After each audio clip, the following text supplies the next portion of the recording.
Hey, can you hear me fine? Hi, how are you? Good, you? Good. Hold on, give me just a moment. Let me Yeah, get yeah, take your time. my chair. Sit on a ball. The comfiest thing ever. I love it. Okay, much better.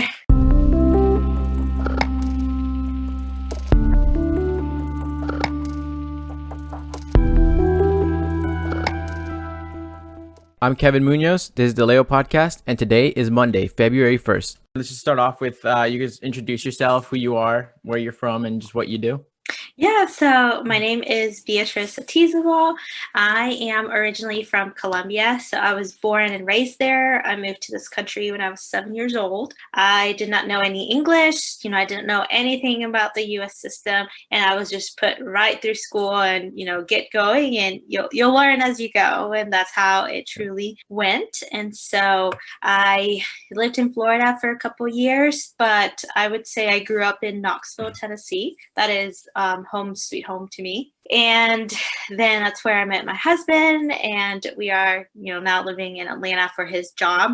Mhm. So my job's a little bit, more mobile. So I told them I just need a big international airport to get to and from Colombia because my parents actually moved back to Colombia. Okay. So that's where I am right now. And what do I do? Well, I'm an integrative wellness coach. I help particularly women guide them back to embody the CEO of their bodies. So learn to listen to their bodies, what is telling us. And I think my number one mantra is the body speaks what the mind silences. I So love that. it's trying to see, what is our body telling us? Because usually our body is like the last step into like what the true problem is. It's like once the problem has gotten big enough, it's being reflected in our body. Yeah. And then that's why I try to okay, let's start there and then work backwards. Yeah. And I saw that you have on your Instagram bio empowering you to become the CEO of your body, Yeah. and you kind of mentioned that.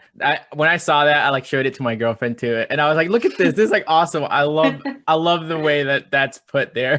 Thank you. Thank you. Yeah, I love it. I think, our physical bodies are just so amazing, and they tell us so much information that we dismiss completely. Something, oh, I'm just stressed, or that stress has been ongoing for months on end, and Yeah. something has to change, where else other things will start to explode along the way. So it's like a huge road sign that's telling you, hey, take a look and listen. Yeah, I think that's hard for me to do, and I think a lot of people actually Yeah. that to read those signs that our Mhm. body gives us, and sometimes we kind of just want to ignore them. But it's important that we do attend those. I wanted to go back a little bit, and I want to know about your journey, what got you into this, into health and wellness, and why are you still involved with it today? Yeah, so my original plan when I was little, I wanted to be a scientist. And then, as I grew up going through middle school and high school, I was a really good student. I'm not gonna lie.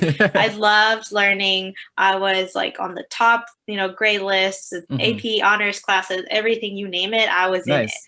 And so that kind of puts you on this path oh, you would be a really great doctor. You could really do this, you could really do that. And I also started to get involved with volunteering at my local hospital when I was in eighth grade, and I just loved it. I wanted to do more. I was a candy striper. That's what they called them back in the day. Okay. Yeah, the volunteer. And then I'm like, this is so cool. I love it. I want to do more. And then, in high school, I got into the Grey's Anatomies, and I wanted to be like Christina Yang. That was Yeah, I loved yeah. her so much. So that was my goal. So I went to, college. I was pre-med, but then it came down to I was looking at majoring in chemistry, biology. I was really good at those topics in high school. And then Mhm. I was looking at the curriculum and I was like, this is really boring. You have to spend 3 years learning chemistry. No. So I didn't know what to major in. I'm like, okay, I want to be a doctor, but I'm like, how do I get there? Will med school accept me if I'm not a chemistry major? So Mhm. all those things ran to my head. And then I ended up creating my own program. The university allows you to do that, but you have to Okay. sustain it. So Gotcha. I had to say, I focus on race and ethnicity with a focus on Hispanic because that's what I wanted to do. Bilingual doctor, help the Hispanic Yes. community Yes. Love that. and things like that. And And I was like, how do I get there? So I Yeah. created this major. I focused a lot on the psychology of race and ethnicity, Latinos in the US, American culture, all of those classes. That's what I took. And during that, I was like, I took my MCATs. I didn't do so well in MCATs. And so I was like, you know what, I'm going to get a master's degree because that looks good on a medical school application. That's all I was thinking. And so I received a Master's of Arts in Medicine, Health, and Society. So it was a one-year program at Vanderbilt University. And I loved every minute of it because it involved so much of, like the minority groups and how culturally we consider health and wellness and illness and what is medicine. And that opened like the door to what, holistic wellness and well-being to me. Yeah. So I was very, like black and white. And, I thought the body was our machine and, I was going to be the mechanic to fix it. In this program, I was, it opened my eyes seeing like, wait, so many factors influence our health and well-being. And, as, Latina, like, what does my culture say about my health, my body, and my physical well-being? And so that's when I decided med school was not for me. So I kind of, that's where kind of the interest in more holistic alternative forms of medicine started. And I applaud you though. I applaud you for all that because it's not easy going through these stages that you went through as well, where you're like, well, this isn't for me. And I'm going to pursue this instead. And you stuck to that. And that's something that's not easy to do. No, I went on another path. I was still very, in my mind, like, oh, my mom came to this country so I could, have a great education. And I'm like, how do I tell her I don't want to be a doctor anymore? Yeah, right. Like my parents worked this hard to sustain me and her efforts. How do I not disappoint her? So I was like, you know what, I can still be a doctor and get my doctorate degree. So that's where my thought was, like, culturally speaking. I do not want to disappoint my parents. What will my grandma say? Like, what would she say to the people back home? And so I was like, okay, I'll get my doctorate in public health. So I actually started the program. I did 2 semesters. I hated it. So this is something, like in our cultures, we may not like doing something, but we're so ashamed of what will people say, what will our parents think, that we stick through it. Yeah, absolutely. And then we're miserable. Yes. Yeah. That's so true. Tell us a bit. Can you talk about that then for a little bit, just about like why you think this is important to get out to our community and like immigrants that might be listening? Well, because, we come to this country, we have these big dreams of achieving that higher education, of having like a good job through that higher education, of getting the money, buying the house and everything. And then when you think you want to become like this doctor or a lawyer, or these, big titles, and you think that's with those titles you're going to make it, and then you get there and you're miserable, it's really hard for like your mind to process, we think it's failure. Yeah. And then that really shows up in our bodies. So like this goes back to, the body speaks what the mind silences. And during my time in the program, I was miserable. I was anxious. I was like angry all the time. I was the Grinch. It was horrible. I was pushing away my mom, my then boyfriend, who's not my husband. I was pushing everybody away. And it was, my body was so tense and stressed. And I felt like this heavy weight on my chest that I couldn't get off. And that, for our community, something very important is that if we don't like it, we need to like re-examine what our true passion is, because we want to be happy doing what we want to do, and the money comes as a bonus. Like I think that's also something we worry about, like, oh, I can't, if I don't have this career, how will I make money? Yeah. So the money, is secondary. If we're in this happy state and happy aligned state, then the money just, starts to naturally pour in. Yeah, absolutely. When you mentioned that you were at times like angry and emotional with like your parents, that's so hard to imagine, because like just because knowing you just from like Instagram and stuff, you're such a like happy, like soft spoken, like I can't even imagine you like just getting angry at someone. Like obviously we all do, but like how did you I was from that to this? Yeah, I was like pissed all the time. and I didn't know it. And, I told like my boyfriend, and then he became my fiance during that time. I was like, how do I tell my mom I want to quit this program? And, I'm not going to be a doctor. Like that was in my mind, like, I'm not going to be a doctor anymore. I left like the med school idea, then the doctorate idea. I'm like, oh my gosh, what do I do? And with the anxiety, I was trying to research, and all my papers were focused on anxiety and stress and how to get rid of it. And one of the things they told me in my program was I wanted to like alleviate it like naturally and holistic, okay, take what I learned in this other master degree, naturally and holistic. What do I think about anxiety? And, as Latinos, something for us is like, we don't talk about our problems. No, absolutely. No, we don't. That's no, like you shove them. No, right?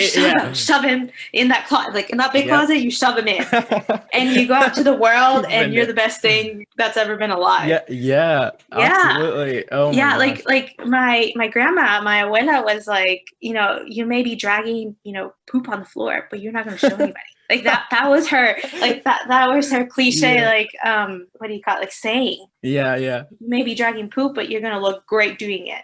And you're going to present like this facade to the world. Oh my gosh, that's so true. That is how our culture is. And it's kind of toxic, that is very toxic thinking. So I was going to school. I was getting the grade, like I wasn't letting that down because it was like I can't let this slip. But on the back end, it was horrible. I didn't want to do my homework. I didn't want to read. It was miserable. And then I was researching how to get rid of anxiety, like how to get rid of stress. And I started to do, okay, meditation's supposed to help you. Yoga is supposed to help you. So that's how I started more on like that side. And I thought, one and done. And I kept doing it, and I'm like, I'm so anxious. But because I wasn't addressing that root problem, I was not happy in that program. So no matter how many meditations, yoga mantras I was doing, it wasn't helping. Yeah. And it's interesting that you incorporated other like degrees, other things that you were studying into a different study, same line, I guess, but different like mindset. It was very scientific, very research heavy. And I was like, because they were saying like, I was working under two professors. So I was helping with their research. And then they're like, what do you want your thesis to be? And I'm like, isn't it a bit too early? They're like, no, it's not too early to think about your thesis. And I was like, well, I'm thinking, stress, anxiety, natural, holistic, homeopathic ways to, cure it. And they're like, well, can you get scientific proof for that? And I was like, it's like pseudoscience to them. So I was like, well, like, I'm not interested in anything else. Like, what am I supposed to do? And then they're like, well, what about one professor is studying HIV? And I was, yes, that's important, but that's not my interest. Yeah. And then another was talking about like community well-being and what to do in the community and what the community needs to be healthy and well. I'm like, that's also important, but I'm not interested in interviewing community leaders and getting this. I'm like, that's not what I want to do. Yeah.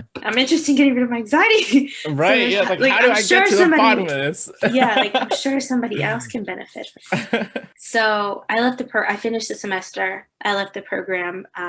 So it was December. So it was our winter break. And I transferred over to the School of Communication. I was like, you know what? I love people. I love talking to people. And I was thinking, maybe health communications. How can I tell people this could serve you or not serve you in a way that they understand? Because that's also something in our community. Medical terminology and medical language is not easy to understand. And even interpreters, it's hard to find them. Yeah. And let me tell you, I'm in the healthcare field, but I do finance, but I have to know like healthcare lingo and stuff. And sometimes I talk to like Latinos and translating some of the terminology, I'm like, I actually don't know what that means. I'm gonna have to Google that because I don't use that every day. It's not easy. Yeah. And then also not only like the literal translation from one word to the other, but the interpretation. So how do we culturally interpret what the doctor's saying? So that is something I studied in my previous master's, like brochures to Latinos and how inaccurate they were because they're so stereotypical. Wow. I didn't even think about that. That's wow. Yeah. Okay. So if you look at, a simple brochure like, like high blood pressure, they may, it's like a comic book style type, it's like a story that they take you along, and it's very good for you to remember things if you have a story, very simple with images. So, people who may have, 5th grade reading level can understand it. Yeah, It's yeah. basically like the gist. That's what you want to get down to, getting people to understand this complex medical thing and how to take care of yourself. But it's so stereotypical. And I was like, this doesn't work, people. And I study a lot about the CDC and the brochures the medical office brochures that they had. And so that's where my mind went. I was like, okay, I do health communications. I can talk to people. I'll help out some way or the other. So I ended up with a master's of science in public relations. Okay. Awesome. Yeah. And then I was like, you know what, let's keep up this meditation and yoga. And then, I was talking about that winter break. I got so sick after I quit that program. You got sick after? Yes. Do you think, do you know, or now do you know, like that was because of all like the stress that was on you? The stress was boiling. Yeah. So that's why I'm telling you, like your body is like the last sign, and then you're going to start to see like explosions coming. That's scary. If you don't address it. So I was my whole winter break. We had like 3 weeks off. I was sick like 2 of those weeks. Wow. Yeah. I had a terrible ear infection, and I was coughing and I wasn't sleeping, and the meds they gave me, I did take the antibiotic, obviously, this is not me telling people don't take your meds if you have a doctor prescribing them, because that's not what holistic wellness is all about. So I took them, and then one of them gave me it was like a nasal spray, terrible side effect. So I would, they gave me 3 drugs. I only took the antibiotic. The others were like terrible, did not align with my body. I felt sick and my heart was racing. So I was like, no, I don't mind the runny nose.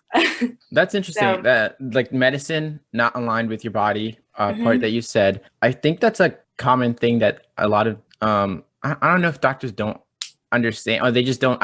We know our body best, right? But my girlfriend also, she has some like medications, and sometimes she has to like change them like pretty often because of the way that they like react with her body, and it's a common thing that reoccurs. Do you think that just doctors they prescribe whatever they know, or like how do they make sense to this? So when I was doing my first master's at Vanderbilt, I actually worked at the medical school, and that was, a big eye opener why I thought, okay, med school is not for me, thanks to that job. I loved it. It was really nice. I did not want to put blame on the doctors. Yeah. Because they tell us what they know. Right. Exactly. Yeah. So if we want to really say, why are the doctors just prescribing this to me? Or are they only just write a pill, like write a prescription and set me free instead of listen to me? It's because that's the way it's taught. Right. Right. Yeah.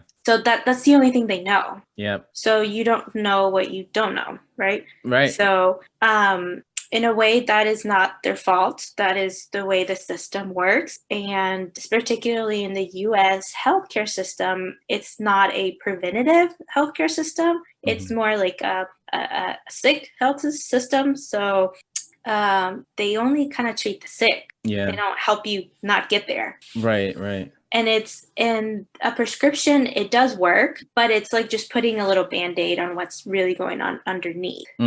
So obviously, like with a prescription, there's many chemical reactions that go on in our bodies, or even if you're taking, like depression medication or like hormonal medication, a lot of things like those prescriptions take over our bodies and kind of like dominate them. And so it puts our body in like this dormant state while those prescriptions work. So if you are like, like the first thing that comes to mind is like birth control, because it's just easier to understand. So like these hormones take over, and then our natural hormones are like, oh, okay, like you're doing my job, I'll just sit back here and wait until you're done. So they're like sitting here, and then, like they're like controlling your body in a way. And then when people come off these medications, then our natural hormones, our natural chemicals are like going haywire because they've just been sitting still for so long. So that's when a lot of like, I love it. You're dropping some awesome things here. I love it. Yeah, keep going. A lot of like reactions occur because we're like, we put our bodies in control of something else, like a synthetic chemical that's not naturally made in our bodies. So that's something I'm really passionate about. Like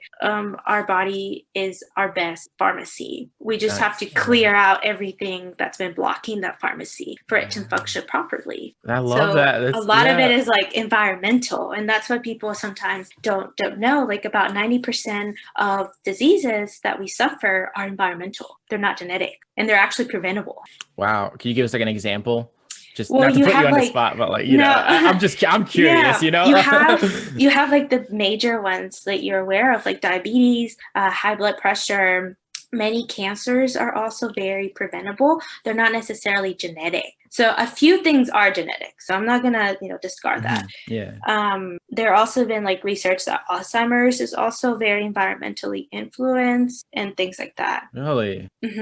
Yeah. So it's about how to take care of our bodies now before they start to scream. Because then once it gets to that point, there's a lot that's been accumulating. Or Absolutely. like a lot of like thyroid issues can also be preventable, or there's some very good stories that they've actually been reversed and things like that with like natural holistic alternatives and making some lifestyle changes. It's awesome. That's why I wanted to have you on here, because your approach is, you're so Thank knowledgeable, you. and your approach is not one that I've heard before. I mean, like it's out there, I'm sure, but like Yeah. the just the way that you explain things is I can understand easily. Thank you. Yeah, see that's like my point. It doesn't have to be like this big words or anything like that. It doesn't have to be very complicated. And it's just breaking it down to where people can understand it and see what serves them and what doesn't. Like I give out info and you take what's serving you right at this moment. Yeah.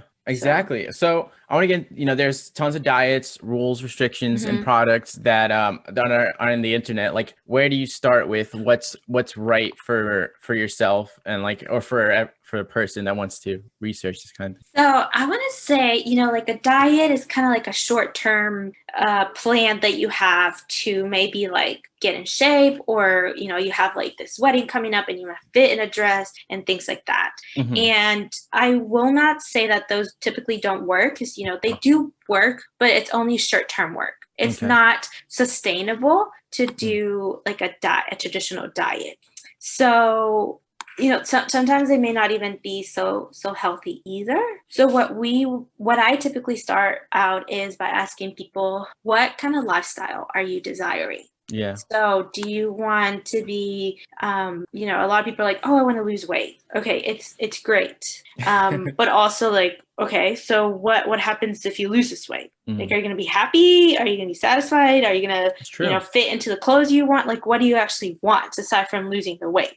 So that's where I typically start. And then also, how do you want to feel? And is the lifestyle that you're desiring in a future state, is that sustainable to start out with today? Yeah. So we also want to start out with what we have, and not, think that we need to like spend this ton of money into, buying these products, or, whether it's fitness equipment or the foods or anything like that. It's at the end of the day, we know our body best, but maybe we're not thinking in that long term, like what comes after, like I lose, like you said, what comes after I lose that weight, like, am I going to be happy now? Like, I don't think people think about that. Like, how do you want to feel? So like for me, I want to feel energized. I want to feel really good in the clothes that I have. So oftentimes I try not to think it in terms of losing weight, because that also goes into a very like losing mindset, in that once you reach a goal, if you always have, I need to lose weight in your mind, something will happen that will make you also need to continue to lose weight forever. So it's like reframing that mindset as to, I don't need to lose weight. I just would like to get into, these types of clothes. So a lot of times, that's kind of like my personal goal. I feel best when I can wear, this size. I look good. I feel really good, and I feel comfortable. And that's where I try to get people, how do you want to feel? Okay, like the weight comes off, let's say in 6 months. Okay, can you sustain it? What are you going to do to keep it up? Because then that's kind of like the challenge, Right. Yeah. I think what comes after that, that's the real challenge. Because people tend to stop. Like once they reach the goal, they're like, okay, I'm here. And then they stop. Now what? So I'm trying to build a sustainable lifestyle for them that will help them maintain their ideal weight. And our body knows what's our ideal weight and size and stuff. So once again, we get into how do we start listening to our body and what works best for us to sustain it. Yeah. So it's not a diet, but rather a lifestyle. that you want to achieve. And it takes time. So, we were talking about prescription pills. They work fast. They do. Like my ear infection was cured within 10 days. I'm not against that. I need it for that to be cured. But also, again, what can I do to prevent another ear infection from stress? So another thing I wanted to go into was, one thing that I'm personally curious about is like, throughout our day, we just go, in America, like life is just really fast. And how do you, like we're doing so many things at once, and how do you slow it down? How do you slow down your days, or how, not necessarily slow them down, but how do you include some wellness and health that will help you throughout your day? So I pause a lot, and people are like, well, I can't just, stop doing stuff, but it takes like if you could take out 5 to 15 minutes to pause. And particularly like in the mornings, I do this when I wake up rather than just going out of bed and like getting ready or checking my phone, or, if you have kids, like going to see them, if you could wake up 5 to 10 minutes earlier, pause, think about like how you want to feel, what you want to accomplish that day. And this helps. Like I do a lot of journaling. So journaling in the morning is very beneficial for me to kind of see what's in my mind. And if you put it on paper, you can kind of break down what you think is a problem and like read over, and you're like, oh, that's very silly. Why am I thinking about this? Yeah. So getting it out of your mind, because our minds, as great as the mind is, the brain, it's there for survival. So we need to learn really how to basically us manage it. Like us, we are the absolutely. CEO. Like the brain doesn't manage us. Yeah, that's right. It keeps us alive, which is great. But we also need to be careful what it's thinking, because it loves drama.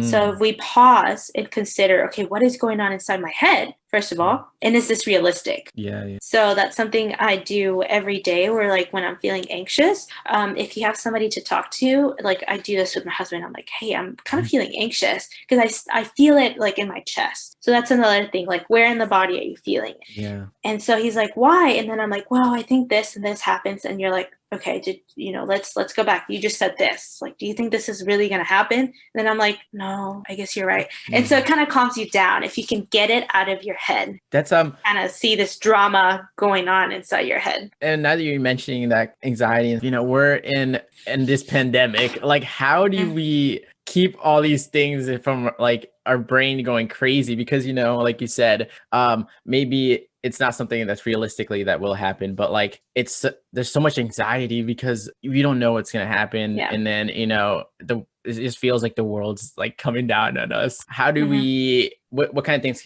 what kind of tools do you use, and what can we do to make ourselves feel better, or at least go on about our day? So I know like many people lost a lot of their jobs, and we've been very fortunate that like my husband hasn't, or like I get to work from home. And as far as somebody like losing a job, we need to understand that I don't want to say it's like meant to happen, but things happen for a reason. Yeah. And there's always a positive side to everything, even though it looks dark. So I do believe like, in God and in the power of prayer. And, if we look at it as an opportunity rather than a loss, we can see like other things that could be ahead for us.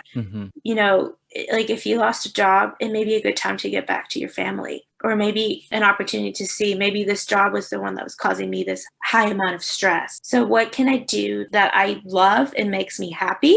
And also, could there be a business opportunity there? Like this is a great time for entrepreneurship, or like, I don't want to call it side hustles, because, that's kind of like a mindset that's never going to grow. And it's only going to be small. But, we need to think and feel abundance for it to be attracted to us. And, I truly believe God wants the best for us. And, sometimes as Latinos, we were also raised in this notion that, money's not everything. Well, which is true, but we do need money for survival. And with money, we can do greater things for the world. Like we can give back once we have money. So I think it's something that as Latinos, like we're so afraid of money because that's what we were taught. Yeah. Absolutely. Like hold on to the money that you have, like, save. Put it under the mattress. Like, my parents Yeah. used to do that. Oh, really? Yeah. Old school. Yeah.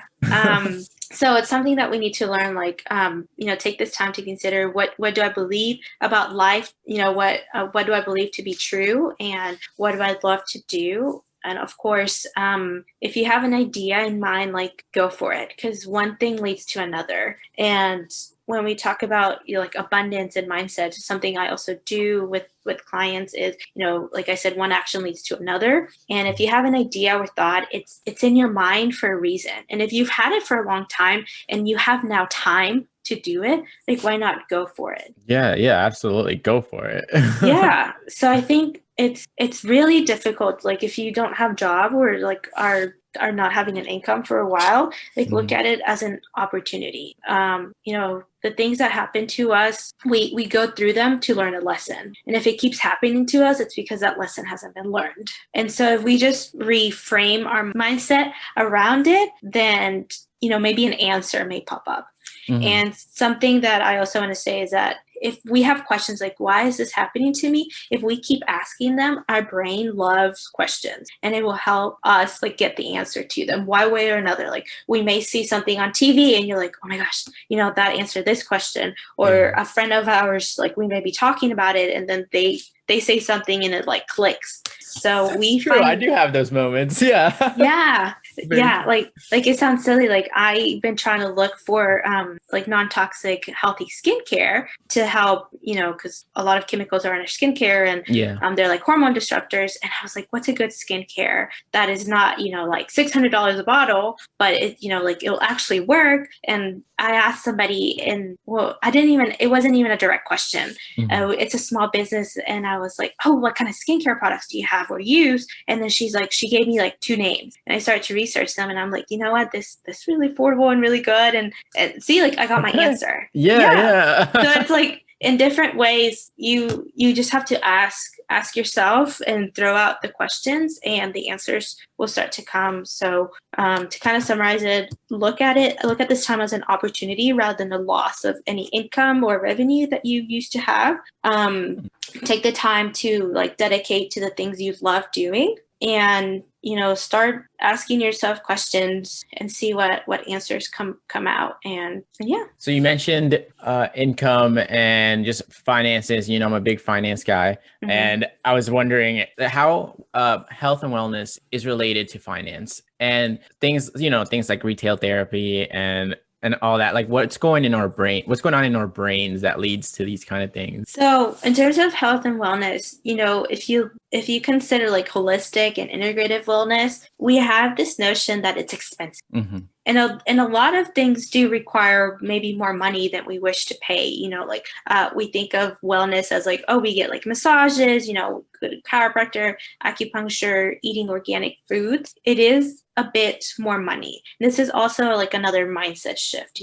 Rather than consider things expensive, we can consider them, something a price I do not wish to pay at the moment. So it sounds silly, but changing just the rephrase and rewording around it helps us get into a more like abundance mindset. Yeah. And then this also goes to the kind of lifestyle we want to lead. Like, when I ask people, what kind of lifestyle do you want to have and how do you want to feel? Yeah. And so if we say like, we can't afford it now, okay, that's fine. Not everybody can. And I understand that. I am not about to pay $600 for a skincare regimen. Yeah. Yeah. So it's continuing to search for things that are good for me and that will serve me, but within the price range that I have and can afford at the moment. So like some tips, because I get a lot of people like, oh, I can't shop at Whole Foods, which is true. Not everybody can. But so I grew up shopping at Walmart. My mom loved Walmart. Yeah. So love over Walmart. Love Walmart. over the years, Walmart has gotten better and better at bringing in more organic or allergy-friendly foods like gluten-free and dairy-free options. So if you're a Walmart shopper, Walmart right now has really great products. Lots of organic fruits and veggies. I also do a lot of frozen fruits, lots of frozen veggies. Those are also a bit less priced, and they, can be frozen so they last longer. Also, canned goods are really good and lower price than the organic. And a lot of canned brands are also doing organic. or like Goja is now doing a lot of also organic things. But so that's also a very, viable option if you can't get fresh things for lesser price. Okay. I like that. Yeah. What about for people? You got any tips for people that are huge spenders that just kind of impulse buy? How do you attack that? Like, do you ever get people that come to you and maybe that's one of their things that they do to relieve like some stress, right? Yeah. So, I mean, who, like, as a woman or man, who doesn't enjoy shopping? I love shopping, but I love shopping too. I gotta be within my budget. We're all about the budget here. Yeah, no, and I mean, having a budget is good. Like, I'm not a finance, person like as you are. But if you're looking, so like, okay, to kind of help understand your question, is it more about how to avoid overspending or like shift our mindset into not overspend or shop or? Yeah, shift our mindset to not overspend. I'd say, not to shop as frequently, like, hey, maybe I don't need that after all. Like, how do you, because I'm like, I need that, I need this and that, but like maybe I don't need this. Like, yeah. So for me, I truly believe it's kind of, this reminds me of like craving. Like we can't help it and we want it. It is a craving. Yeah. So for cravings, here's what I do. So obviously there's a lot of factors that affect cravings, like environmental, hormonal too. So if you're in a high state of stress and like retail therapy is like your outlet, then what I do is, so you have like, okay, you may be like already shopping and you have things in your cart and then you're thinking, do I really need this? Like, I would truly recommend just like closing the window and stepping away from it and then doing something else. Well, because like if you forget about it, was it really that important? That's true. Yeah, you're right. Yeah, it's like craving. It's like, okay, like you open the pantry and okay, like you really want those cookies, but you just ate. Like you just had, a big dinner. Like, do you really need those cookies? So like, let's close the pantry. Like go play a game online. Like go on in, like do something for 30 minutes that will take your mind away. And then like, did you remember the cookies like 2 hours later? Like, did you really need them? So it's kind of like that idea. I like with cravings also, like sometimes you're not really hungry. You just need water. Yeah. So like what else are you needing? Because oftentimes, like the shopping is not the problem. That's the solution to a problem that you're having. Yeah, absolutely. So what's really going on, like think about what is triggering you to go shopping. Also like taking that pause and consider, okay, why do I feel the need to go shopping? Yeah. And also, from like a credit card standpoint, like just rip them. So you don't have unless you memorize the number, then you have a bigger problem. But my girlfriend memorized her number. Oh. She's really good with that stuff, but she's also good. She's also good at shopping, Like I didn't cancel any credit cards when I was, trying to pay them off, but in order not to use them, I ripped them all. Yeah. So I still have the account open. I was able to pay them off and it won't hurt my credit score. So, that's finance.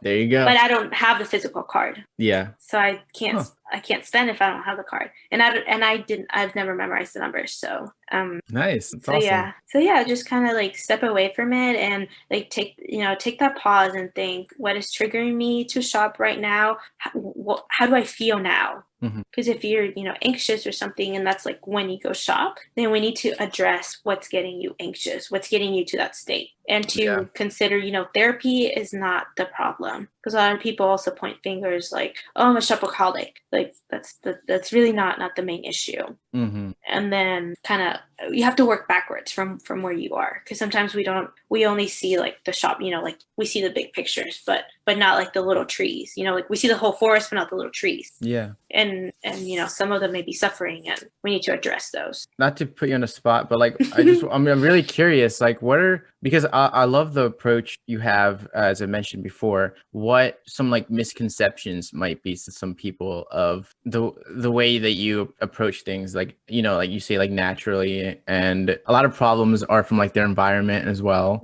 Like what have you found are some like misconceptions that some people might not understand? Like, does that make sense? Yeah. So one thing like people believe that it's how life is meant to be. Like, oh, like, my grandma had high blood pressure or, thyroid problems, so it's normal for me to have them. Yeah. It's like, oh, they had it, so it's likely that I will That's too. true. Yeah. So it's kind of breaking away that not necessarily, like, some things are genetics. Yeah. Yes, I'm not going to say that they're not, but like I said, a lot of it is factors, your stress levels, how you're sleeping, what are you eating?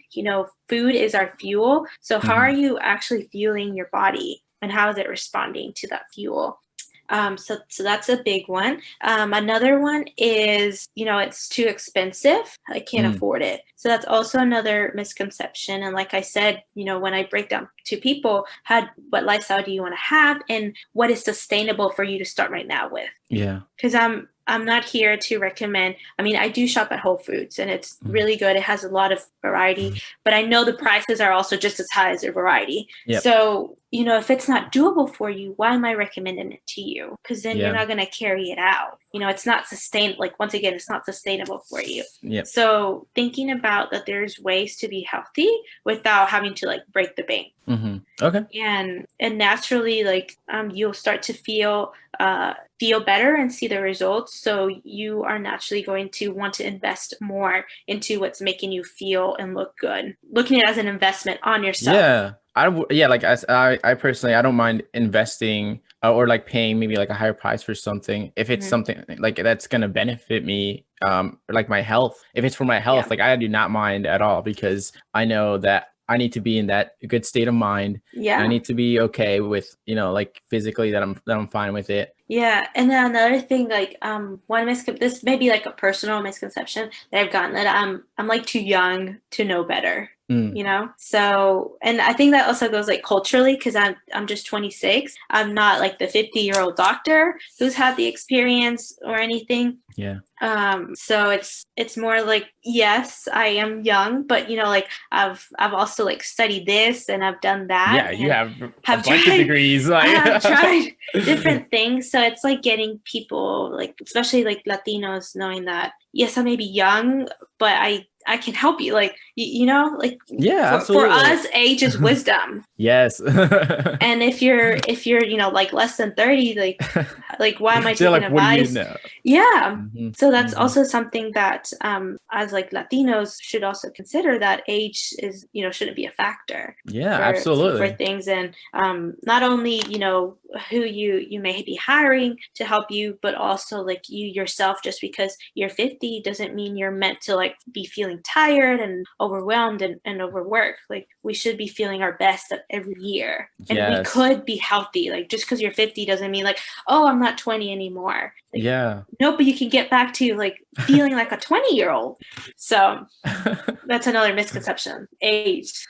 Absolutely. And ageism especially in our community, is huge. Talk to me about services that you offer and what people can do to reach out to you. Yeah, so I do mostly one-on-one coaching. I have a 6-month program, and I go one-on-one with you. I do have a specific like kind of layout, but it's all tailored to you. And we go from mindset, then we focus on your body. And then lastly, I want to finish off with, what other goals do you have in the future, and how can you sustain everything that we've been through and the changes you've been doing? How can you sustain it after our time together is over? And also more about what you love to do and how to do more what feels good and aligned with you.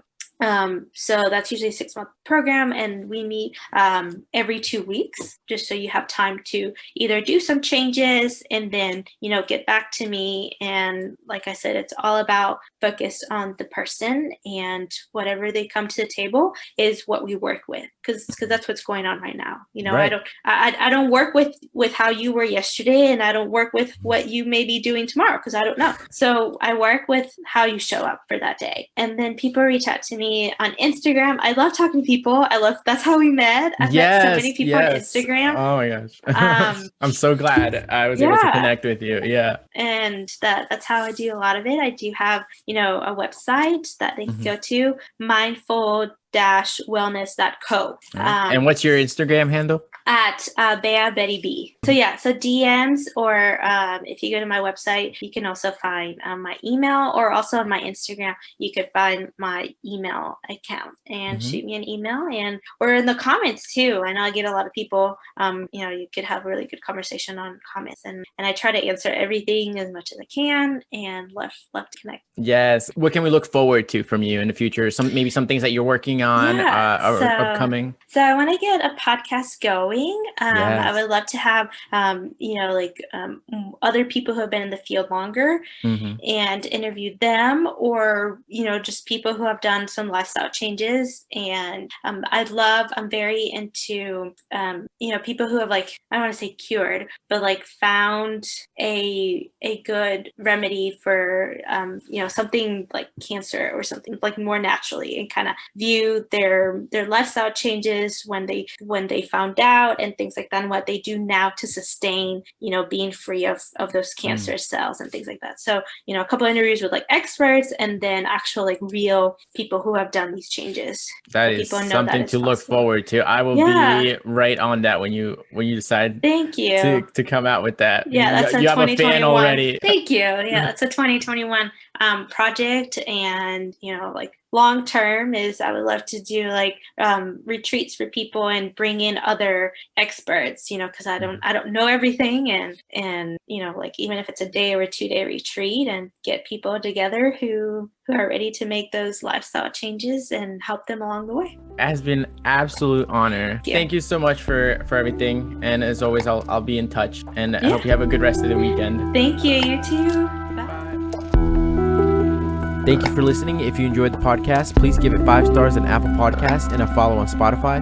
It helps me tremendously in order to bring more awareness and educational resources to our community. For more information and to stay up to date with what I'm doing, you can follow me on Instagram at Latinaamericaneo. And if you need more information and resources, you can visit my website, latinaamericaneo.org. I'm Kevin Munoz. This has been the Leo Podcast, and I'll see you next time.